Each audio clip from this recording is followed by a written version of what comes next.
মা বোনেরা আমার, আপনার দরজার সামনে যদি কোনো ভিখারি ব্যক্তি এসে বলে, মা 4টা খাবার দেন, আপনি তার খাবার ব্যবস্থা করবেন, বাসায় যা আছে তা দিয়ে খাওয়াবেন, পানি পান করাবেন।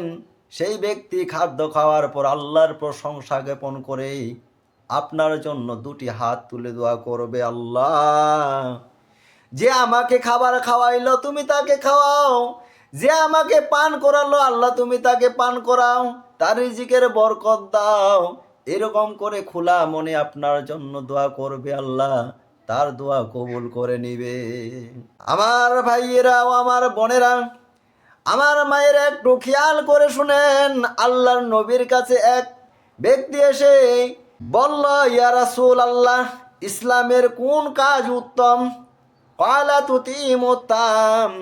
আল্লাহর নবী বললেন, অপরকে খাওয়ার খাওয়ানো ইসলামের উত্তম কাজ।